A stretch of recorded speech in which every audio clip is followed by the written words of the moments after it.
ಕುಂಕುಮಾದಿ ತೈಲವನ್ನ 1 ವಾರ ನಾವು ಬಳಕೆ ಮಾಡಿದರೆ ನಮ್ಮ ಮುಖದ ಕಾಂತಿ ಚಿನ್ನದ ಹಾಗೆ ಹೊಳಿತದೆ ಅಂತ. ಕೇಸರಿಯ ಎಕ್ಸ್ಪ್ಲನೇಷನ್ ಕೊಡುವಾಗ ತನುಕಾಂತಿಕಾರಕಂ ಅಂತ ಹೇಳ್ತಾರೆ. ಅಂದ್ರೆ ನಮ್ಮ ದೇಹಕ್ಕೆ ಕಾಂತಿಯನ್ನ ಕೊಡುವಂಥದ್ದು, ಹೊಟ್ಟೆಗೆ ಸೇವಿಸಿದ್ರೆ ಅಥವಾ ಹಚ್ಚಿದ್ರೆ ಕೂಡ. ವ್ಯಂಗ ದೋಷಾಪಹಂ ಅಂತ ಮಹಾಪ್ರಕಾಶ ನಿಘಂಟಿನಲ್ಲಿ ಹೇಳ್ತಾರೆ. ಅಂದ್ರೆ ಈ ಬಂಗನ್ನ ತೆಗಿಲಿಕ್ಕೆ ಇದು ತುಂಬಾ ಅನುಕೂಲಕರ ಅಂತ. ಅದರಲ್ಲಿ ಕುಂಕುಮಾದಿ ತೈಲದ ಪ್ರಮಾಣ ತುಂಬಾ ಕಡಿಮೆ ಇರುತ್ತೆ. ಅದರಿಂದ ರಿಸಲ್ಟ್ ಅನ್ನು ನಾವು ಎಕ್ಸ್ಪೆಕ್ಟ್ ಮಾಡ್ಲಿಕ್ಕೆ ಸಾಧ್ಯವೇ ಇಲ್ಲ. ನೇರವಾಗಿ ಕುಂಕುಮಾದಿ ತೈಲವನ್ನೇ ಬಳಕೆ ಮಾಡಿದ್ರೆ ಮಾತ್ರ ರಿಸಲ್ಟ್ ಸಿಗಲಿಕ್ಕೆ ಸಾಧ್ಯ. ನಮಸ್ಕಾರ.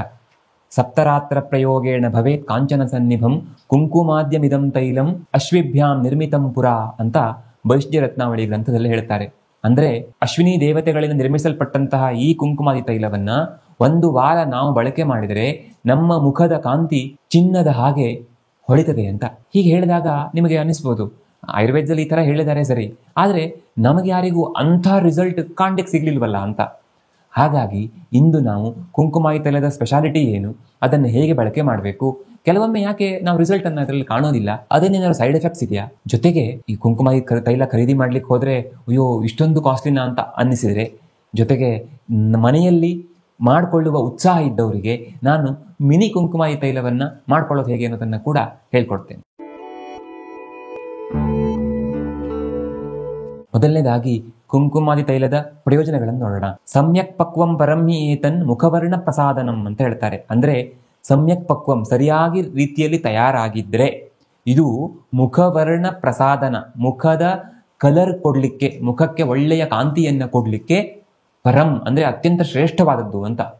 ನೋಡಿ ಇಲ್ಲಿ ಕಂಡೀಷನ್ ಹಾಕಿದ್ದಾರೆ ಅವರು, ಸಮ್ಯಕ್ ಪಕ್ವಂ ಅಂತ ಸರಿಯಾಗಿ ತಯಾರಾಗಿದ್ರೆ ಅಂತ. ಜೊತೆಗೆ ಇದು ಎಷ್ಟು ಶ್ರೇಷ್ಠವಾದದ್ದು ಉಳಿದ ಅಂದ್ರೆ ನಾವು ಮುಖ ಚಂದ ಕಾಣ್ಲಿಕ್ಕೆ ಅಪ್ಲೈ ಮಾಡುವ ಎಲ್ಲ ಐಟಮ್ಗಳಲ್ಲಿ ಅತ್ಯಂತ ಶ್ರೇಷ್ಠವಾದದ್ದು ಅಂತ.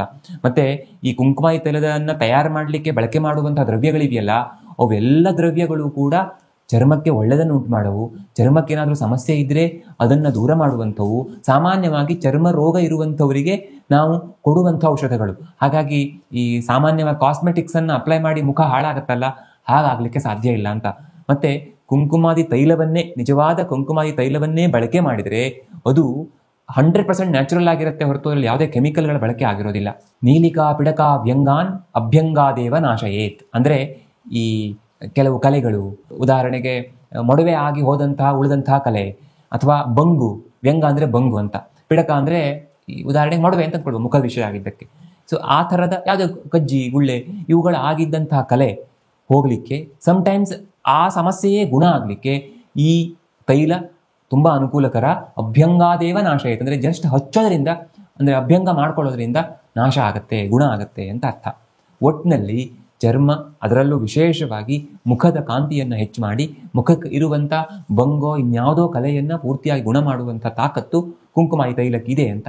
ಹಾಗಾದ್ರೆ ಈ ಕುಂಕುಮಾದಿ ತೈಲದ ಸ್ಪೆಷಾಲಿಟಿ ಏನು, ಅದರಲ್ಲಿ ಏನು ಬಳಕೆ ಮಾಡ್ತಾರೆ ಅಂತದ್ದು ಅಂತಂದ್ರೆ, ಮುಖ್ಯವಾಗಿ ಹಲವಾರು ರೀತಿಯ ಚರ್ಮಕ್ಕೆ ಅನುಕೂಲ ಮಾಡಿಕೊಡುವಂಥ, ನಾನು ಆಗಲೇ ಹೇಳಿದ ಹಾಗೆ ಔಷಧಗಳ ದ್ರವ್ಯಗಳನ್ನ ಉಪಯೋಗಿಸ್ತಾರೆ. ಜೊತೆಗೆ ಮುಖ್ಯವಾಗಿ ಕುಂಕುಮ ಅಂತಂದ್ರೆ ಕೇಸರಿ ಅಂತ ಅರ್ಥ. ನಾವು ಕೇಸರಿ ಬಾತ್ಗೆ ಬಳಕೆ ಮಾಡುವಂಥ ನಿಜವಾದ ಕೇಸರಿ ಇದೆಯಲ್ಲ, ಈ ಕಾಶ್ಮೀರದಲ್ಲಿ ಅದನ್ನು ಬೆಳೀತಾರೆ, ಆ ಕೇಸರಿಗೆ ಸಂಸ್ಕೃತದಲ್ಲಿ ಕುಂಕುಮ ಅಂತ ಕರೀತಾರೆ. ಹಿಂದೆಲ್ಲ ಈ ಕುಂಕುಮವನ್ನು ಹಚ್ಚೋದು ಅಂತ ಹೇಳ್ತಾರಲ್ಲ, ಅದಕ್ಕೆ ಕೇಸರಿಯನ್ನೇ ಬಳಕೆ ಮಾಡ್ತಿದ್ರಂತೆ. ಆ ಕೇಸರಿಯಿಂದನೇ ಮುಖಕ್ಕೆ ಲೇಪ ಮಾಡ್ಕೊಳ್ಳೋದೆಲ್ಲ ಮಾಡ್ತಿದ್ರಂತೆ. ಆದರೆ ಇವತ್ತು ನಾವು ಅಷ್ಟು ದೊಡ್ಡ ಶ್ರೀಮಂತರಲ್ಲ, ನಾವು ಬ್ರಿಟಿಷರ ಆಡಳಿತ ಆದ ನಂತರ, ನಮ್ಮಿಂದ ಎಲ್ಲ ಲೂಟಿ ಹೊಡೆದ ನಂತರ ನಾವು ಎಷ್ಟು ಬಡವರಾಗಿದ್ದೇವೆ ಅಂತಂದ್ರೆ, ನಿಜವಾದ ಕುಂಕುಮವನ್ನು ಬಳಕೆ ಮಾಡ್ಲಿಕ್ಕೆ ಆಗಲ್ಲ. ಅರಿಶಿನವನ್ನ ಸಂಸ್ಕಾರ ಮಾಡಿ ಅದಕ್ಕೆ ಕೆಂಪು ಬಣ್ಣವನ್ನು ಕೊಟ್ಟು ಅದರಿಂದ ನಾವು ಕುಂಕುಮ ಅಂತ ಅಪ್ಲೈ ಮಾಡ್ತೇವೆ. ಈಗ ಕೆಮಿಕಲ್ ಕೂಡ ಸಿಗತ್ತೆ ಬಿಡಿ. ಸೊ ಅದೇನೇ ಇರಲಿ, ಕುಂಕುಮ ಅಂದ್ರೆ ಅದು, ಕುಂಕುಮಾದಿ ತೈಲ ಅಂತಂದ್ರೆ ಅದು, ಮತ್ತೆ ಉಳಿದೆಲ್ಲ ದ್ರವ್ಯಗಳನ್ನ ಬಳಕೆ ಮಾಡಿ ತಯಾರು ಮಾಡದಂಥ ತೈಲ ಅಂತ. ಈ ಕೇಸರಿ ಬಗ್ಗೆ ಮತ್ತೆ ಎಕ್ಸ್ಪ್ಲೇನ್ ಮಾಡ್ಬೇಕಾ? ತಾಯಿ ಅಂದ್ರೆ ಗರ್ಭಿಣಿ ತನ್ನ ಮಗು ಸುಂದರವಾಗಿ ಕಾಣ್ಲಿ ಅಂತ ಕೇಸರಿ ತಿಂತಾಳಂತೆ. ಅಂದ್ರೆ ಆ ಒಂದು ಪ್ರತೀತಿ ಇದೆ ಅಂತ, ಅಥವಾ ಆ ಒಂದು ಪದ್ಧತಿ ಇದೆ, ಒಂದು ಚಂದ ಕಾಣ್ಲಿಕ್ಕೆ ಕೇಸರಿ ಉತ್ತಮವಾದ್ದು ಅಂತ. ನಿಜ ಸತ್ಯ ಕೂಡ. ಆಯುರ್ವೇದದ ಈ ನಿಘಂಟುಗಳಲ್ಲಿ ಅಥವಾ ಗ್ರಂಥಗಳಲ್ಲಿ ಕೇಸರಿಯ ಎಕ್ಸ್ಪ್ಲನೇಷನ್ ಕೊಡುವಾಗ ತನುಕಾಂತಿಕಾರಕಂ ಅಂತ ಹೇಳ್ತಾರೆ. ಅಂದ್ರೆ ನಮ್ಮ ದೇಹಕ್ಕೆ ಕಾಂತಿಯನ್ನ ಕೊಡುವಂಥದ್ದು, ಹೊಟ್ಟೆಗೆ ಸೇವಿಸಿದ್ರೆ ಅಥವಾ ಹಚ್ಚಿದ್ರೆ ಕೂಡ. ವ್ಯಂಗ ದೋಷಾಪಹಂ ಅಂತ ಮಹಾಪ್ರಕಾಶ ನಿಘಂಟಿನಲ್ಲಿ ಹೇಳ್ತಾರೆ. ಅಂದರೆ ಈ ಬಂಗನ್ನು ತೆಗಿಲಿಕ್ಕೆ ಇದು ತುಂಬ ಅನುಕೂಲಕರ ಅಂತ. ಇದೇ ಕಾರಣಕ್ಕೆ ನಾನೊಂದ್ಸಲ ಹೇಳಿದ್ದೆ, ಸುಮಾರು 2-3 ವರ್ಷಗಳ ಹಿಂದೆ ವಿಡಿಯೋದಲ್ಲಿ ಹೇಳಿದ್ದೆ, ನೀವೇನು ಮಾಡಬಹುದು ಅಂತಂದರೆ ಸ್ವಲ್ಪ ತುಪ್ಪ ತಗೊಂಡು, ಒಂದು 4-5 ಚಮಚ ತುಪ್ಪ ತಗೊಂಡು ಒಂದು 2-3 ಎಳೆ ಕೇಸರಿಯನ್ನು ಚೆನ್ನಾಗಿ ಮಿಕ್ಸ್ ಮಾಡಿ, ಆ ತುಪ್ಪವನ್ನು, ಅದು ಚೆನ್ನಾಗಿ ಮಿಕ್ಸ್ ಆಗಿರಬೇಕು, ಆ ತುಪ್ಪವನ್ನು ನಾವು ಮುಖಕ್ಕೆ ಹಚ್ಚುತ್ತಾ ಬಂದರೆ ನಿಧಾನವಾಗಿ ನಮಗೆ ಅನುಕೂಲ ಆಗ್ತಾ ಹೋಗುತ್ತೆ, ಮುಖದ ಕಾಂತಿ ಹೆಚ್ಚಾಗುತ್ತೆ ಅಂತ. ಸೊ ಇದನ್ನು ಮಾಡ್ಬೋದು. ಆದರೆ ಇವತ್ತು ನಾನು ಮಿನಿ ಕುಂಕುಮಾಯಿ ತೈಲವನ್ನು ಕೂಡ, ಅಂದರೆ ಸಿಂಪಲ್ ಆಗಿ ಮಾಡುವಂಥದ್ದು, ಆ ಥರ ಮಾಡಲಿಕ್ಕೆ ನಮ್ಗೆ ಕಷ್ಟ ಆದರೂ ಸಿಂಪಲ್ ಆಗಿ ಮಾಡುವಂಥದ್ದು ಏನು ಅಂತ ತಿಳ್ಕೊಳ್ಳೋಣ. ಯಾಕೆ ಹೀಗೆ ಹೇಳ್ತಿದ್ದೇನೆ ಅಂತಂದರೆ, ನಿಜವಾದ ಕುಂಕುಮಾಯಿ ತೈಲವನ್ನು ನಾವು ತೆಗೆದುಕೊಳ್ಬೇಕು ಅಂತಾದರೆ, ಖರೀದಿ ಮಾಡಬೇಕು ಅಂತಾದರೆ ಮಿನಿಮಮ್ ಒಂದು 400-500 ರೂಪಾಯಿಂದ ಹಿಡಿದು ಒಳ್ಳೆ ಇದಕ್ಕೆ 2,500-3 ಸಾವಿರ ರೂಪಾಯಿವರೆಗೆ ಕೊಡಬೇಕಾಗತ್ತೆ. ಅಂಥವರು ಮನೆಯಲ್ಲಿ ಕುಂಕುಮಾಯಿ ತೈಲವನ್ನು ಸಿಂಪಲ್ ಆಗಿ ಮಾಡ್ಕೊಳ್ಳಿಕ್ಕೆ ಸಾಧ್ಯ ಆಗ್ತದೆ ಅಂತಾದರೆ ಮಾಡ್ಕೊಳ್ಬೋದು ಅಂತ. ಗ್ರಂಥಿಗೆ ಅಂಗಡಿಗೆ ಹೋಗಿ, ನಾನೀಗ ಇಲ್ಲಿ ಲಿಸ್ಟ್ ಕೊಡ್ತೇನೆ, ಆ ಲಿಸ್ಟನ್ನು ಒಂದ್ಸಲ ನೋಡ್ಕೊಳ್ಳಿ. ರಕ್ತಚಂದನ, ಮಂಜಿಷ್ಠ, ಕಮಲ, ಜ್ಯೇಷ್ಠ ಮಧು, ಲಾವಂಚ, ಉಳಿದ ದ್ರವ್ಯಗಳೆಲ್ಲ ನಮಗೆ ಸಿಗುತ್ತಿರೋದ್ರಿಂದ ನಾನು ಕೇವಲ 5 ದ್ರವ್ಯಗಳನ್ನು ಹೇಳ್ತಾ ಇದ್ದೇನೆ. ಇವುಗಳನ್ನು 10 ಗ್ರಾಮ್ ತೆಗೆದುಕೊಳ್ಳಿ. ಮತ್ತು ಕೊನೆಯಲ್ಲಿ ದಶಮೂಲ ಕ್ವಾಥಚೂರ್ಣ, ಇದು 100 ಗ್ರಾಮಿನ ಪ್ಯಾಕೆಟೇ ಸಿಗುತ್ತೆ ನಿಮಗೆ, ಇದನ್ನು ತಗೊಳ್ಳಿ. ಇವಿಷ್ಟ ದ್ರವ್ಯಗಳನ್ನು, ಉಳಿದದನ್ನು 10 ಗ್ರಾಮು, ದಶಮೂಲ ಕ್ವಾಥಚೂರ್ಣ 100 ಗ್ರಾಮಿನ ಪ್ಯಾಕ್, ಇವುಗಳನ್ನು ತಂದು ಒಂದು ದೊಡ್ಡ ಸ್ಟೀಲ್ ಪಾತ್ರೆಯಲ್ಲಿ ಹಾಕಿ, ಅದಕ್ಕೆ 2.5 ಲೀಟರ್ ನೀರು ಹಾಕಿ ಸಣ್ಣ ಉರಿಯಲ್ಲಿ ಅದನ್ನು 300 ml ಬತ್ತಿಸಿ. 300 ml ಬತ್ತಿಸಿದ ನಂತರ ಅದನ್ನು ಸೋಸ್ಕೊಳ್ಳಿ. ಆ ನೀರನ್ನು ಅದನ್ನು ಇನ್ನೊಂದು ಸ್ಟೀಲ್ ಪಾತ್ರೆಗೆ ಹಾಕ್ಕೊಳ್ಳಿ, ಚಿಕ್ಕ ಸ್ಟೀಲ್ ಪಾತ್ರೆಗೆ. ಅದಕ್ಕೆ 50 ಮಿಲಿ ಆಡಿನ ಹಾಲು, ಅದು ಸಿಗೋದೇ ಇಲ್ಲ ಅಂತ ಆದರೆ ಆಮೇಲೆ ಆಕಳ ಹಾಲು ಕೂಡ ಹಾಕಬಹುದು. 50 ಮಿಲಿ ಹಾಕಿ, ಆ ಜೊತೆಗೆ 20 ಮಿಲಿ ಎಳ್ಳೆಣ್ಣೆಯನ್ನು ಹಾಕಿ. ಇಷ್ಟೆಲ್ಲ ಆಯ್ತಲ್ಲ. ಮೊದಲು ಕಷಾಯ ಮಾಡ್ಕೊಂಡಿದ್ದು 300 ml, ಅದಕ್ಕೆ 50 ml ಆಡಿನ ಹಾಲು, 20 ml ಎಳ್ಳೆಣ್ಣೆ. ಇವಿಷ್ಟನ್ನು ಸಣ್ಣ ಬೆಂಕಿಯಲ್ಲಿ ಕುದಿಸಿ ನೀರಿನ ಅಂಶ ಎಲ್ಲ ಆವಿಯಾಗಿ ಹೋಗಬೇಕು. ನೀರಿನ ಅಂಶ ಆವಿಯಾಗಿ ಹೋಗಿ 20 ml ಎಳ್ಳೆಣ್ಣೆ ಮೊದಲಿತ್ತಲ್ಲ, ಅದು ಮತ್ತೆ ವಾಪಸ್ 20 mlಗೆ ಬರಬೇಕು.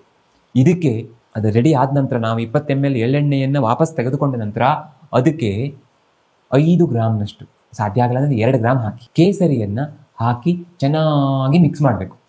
ಚೆನ್ನಾಗಿ ಅದು ಸೇರಿದ ನಂತರ ಇದನ್ನು ನಾವು ಒಂದು ಪ್ರಮಾಣದಲ್ಲಿ ಮನೆಯಲ್ಲಿ ಮಾಡಿದ ಕುಂಕುಮಾದಿ ತೈಲ ಅಂತ ಯೂಸ್ ಮಾಡಲಿಕ್ಕೆ ಪ್ರಾರಂಭ ಮಾಡ್ಬೋದು. ಇದನ್ನು ಹೇಗೆ ಬಳಕೆ ಮಾಡಬೇಕು? ರಾತ್ರಿ ಮಲಗುವ ಮೊದಲು ಮುಖಕ್ಕೆ ಒಂದು 4 ಹನಿ ಬೇರೆ ಬೇರೆ ಕಡೆಯಲ್ಲಿ ಅದನ್ನು ಹಚ್ಚಿ ಆಮೇಲೆ ಚೆನ್ನಾಗಿ ಮಸಾಜ್ ಮಾಡಬೇಕು. ಈ ಥರ ಮಾಡಿದಾಗ, ಅಂದರೆ ಅದು ರಾತ್ರಿ ಇಡೀ ಹಾಗೆ ಉಳ್ಕೊಳತ್ತಲ್ಲ, ಬೆಳಗ್ಗೆ ಎದ್ದು ಅದನ್ನು ನಾವು ಸಾಮಾನ್ಯವಾಗಿ ಮುಖ ತೊಳೆಯೋ ಥರ ತೊಳೆಯೋದು. ಆ ಕಾರಣದಿಂದ ತುಂಬ ಒಳ್ಳೆ ರಿಸಲ್ಟ್ ಬರುತ್ತೆ.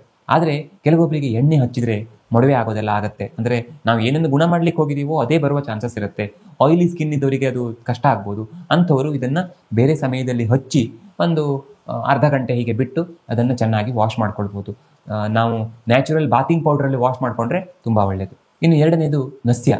ಈ ನಸ್ಯ ಮಾಡ್ಕೊಳ್ಳಿಕ್ಕೆ ನೀವು ಮನೆಯಲ್ಲಿ ಅಕಸ್ಮಾತ್ ಮಾಡ್ಕೊಂಡಿದ್ರೆ ಅದನ್ನು ಬಳಕೆ ಮಾಡಬೇಡಿ, ನಿಜವಾದನ್ನು ಖರೀದಿ ಮಾಡಿಯೇ ಬಳಕೆ ಮಾಡಬೇಕು. ಅಂದರೆ ಪೇಟೆಯಲ್ಲಿ ಸಿಗುವಂಥ ನಿಜವಾದ ಕುಂಕುಮ ತೈಲವನ್ನು ಅದನ್ನು ಮೂಗಿನಲ್ಲಿ 1 ಹನಿ ನಿತ್ಯ ಬಿಟ್ಕೊಳ್ಬೋದು. ನೀವು ತುಂಬ ಲಾಂಗ್ ಟರ್ಮ್ ಬಿಟ್ಕೊಳ್ತೀರಿ ಅಂತಂದರೆ ಆಯುರ್ವೇದ ಡಾಕ್ಟರ್ ಹತ್ರ ಹೋಗಿ ಕನ್ಸಲ್ಟ್ ಮಾಡಿ ಬಿಟ್ಕೊಳ್ಬೇಕು. ಒಂದು ಸ್ವಲ್ಪ ದಿವಸ ಆದರೆ ಪರವಾಗಿಲ್ಲ, ಒಂದು 15 ದಿವಸ, 1-1.5 ತಿಂಗಳು ಬೇಕಿದ್ದರೆ ಮೂಗಿನಲ್ಲಿ 1 ಹನಿ ಬಿಟ್ಕೊಳ್ಬೋದು. ಈ ಥರ ಮಾಡೋದರಿಂದ ಮುಖಕ್ಕೆ ತುಂಬ ಅನುಕೂಲ ಆಗುತ್ತೆ. ಯಾಕೆಂದರೆ ನಾವು ಮೂಗಿನಲ್ಲಿ ಹಾಕುವಂಥ ಈ ಪ್ರತಿಮರ್ಶ ನಸ್ಯ, ಇದರ ಬಗ್ಗೆ ನಾನು ಒಂದು ವಿಡಿಯೋ ಮಾಡಿದ್ದೆ. ಆ ವಿಡಿಯೋದ ಲಿಂಕನ್ನು ಈ ವಿಡಿಯೋದ ಕೊನೆಯಲ್ಲಿ ಬೇಕಿದ್ರೆ ಕೊಡೋಣ, ಅದರದ್ದು ಮಹತ್ವ ಏನು ಅಂತ ನಿಮಗೆ ಗೊತ್ತಾಗುತ್ತೆ.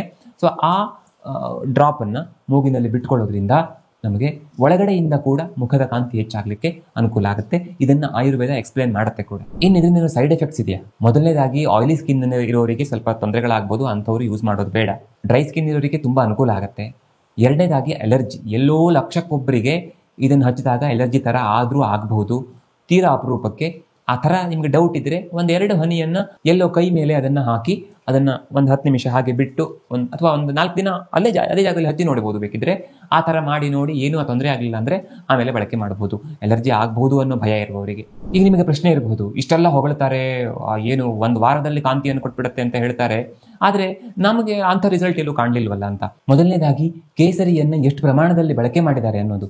ಅಂದರೆ ಕೇಸರಿ ತುಂಬ ಕಾಸ್ಟ್ಲಿ ಇರೋದ್ರಿಂದ ಅದನ್ನು ಎಷ್ಟು ಬೇಕೋ ಆ ಪ್ರಮಾಣದಲ್ಲಿ ಬಳಕೆ ಮಾಡಿರುವ ಚಾನ್ಸಸ್ ಕಡಿಮೆ ಇರುತ್ತೆ ಅನ್ನೋದು ಒಂದು.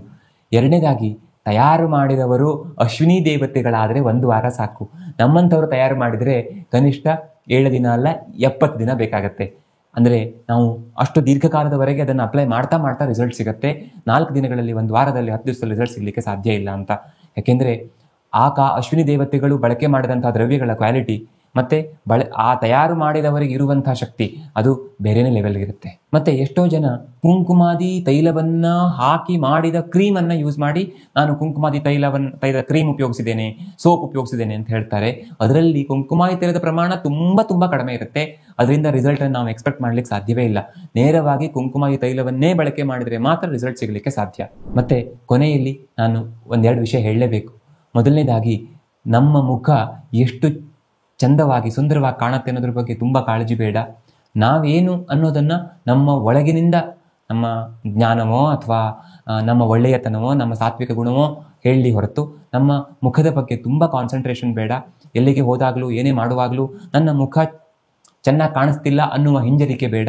ಯಾರು ಅಷ್ಟಾವಕ್ರ ಹೇಳ್ತಾನೆ ಅದೇ ಥರ ಯಾರು ನನ್ನ ದೇಹದ ಬಗ್ಗೆ ದಯವನ್ನು ನೋಡಿ ಏನು ಅಳಿತಾರೋ ಅಂಥವ್ರ ಬಗ್ಗೆ ನಾನು ತಲೆ ಕೆಡಿಸ್ಕೊಳ್ಳಲ್ಲ ಅನ್ನೋ ಥರ ಇರಲಿ ನಮ್ಮ ಭಾವನೆ. ಎರಡನೇದಾಗಿ ನಮ್ಮ ಆಹಾರ, ನಮ್ಮ ದಿನಚರಿ, ಒಳ್ಳೆಯ ವ್ಯಾಯಾಮ, ನಿದ್ರೆ, ಮಾನಸಿಕ ಸ್ಥಿತಿ ಎಲ್ಲ ಚೆನ್ನಾಗಿದ್ದರೆ ಮುಖ ಹೇಗಿದ್ದರೂ ಚೆನ್ನಾಗೇ ಕಾಣುತ್ತೆ. ನಮಗೆ ಚೆನ್ನಾಗಿ ಕಾಣಲಿಲ್ಲ ಅಂದರೂ ನೋಡುವವರಿಗೆ ಚೆನ್ನಾಗೇ ಅನಿಸುತ್ತೆ. ಹಾಗಾಗಿ ನಾವು ಆದಷ್ಟು ನಮ್ಮ ಆಹಾರ, ನಿದ್ರೆ, ನಮ್ಮ ದಿನಚರಿಯ ಬಗ್ಗೆ, ಮಾನಸಿಕ ಸ್ಥಿತಿಯ ಬಗ್ಗೆ ಹೆಚ್ಚು ಕಾಳಜಿ ವಹಿಸೋಣ. ಮುಂದಿನ ವಿಡಿಯೋದಲ್ಲಿ ಮತ್ತೆ ಸಿಗೋಣ. ಧನ್ಯವಾದ.